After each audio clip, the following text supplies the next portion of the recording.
வெண்டைக்காய் மப்பா செய்கிறதுக்காக ஒரு கடாய்க்குள்ளே 2 டீஸ்பூன் அளவுக்கு தேங்காய் எண்ணெய் ஊற்றி 15 வெண்டைக்காய் இதே மாதிரி கட் பண்ணி சேர்த்து ஒரு நிமிஷம் வதக்கி எடுத்து மாற்றி வச்சுக்கோங்க.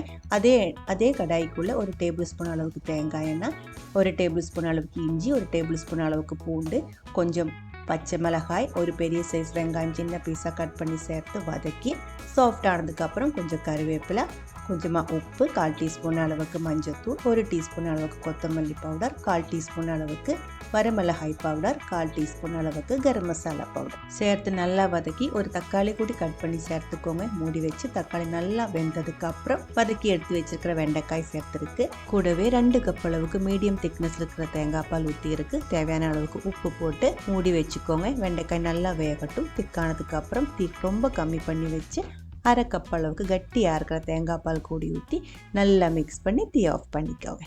வெண்டைக்காய் மப்பாஸ் ரெடியாக இருக்கு.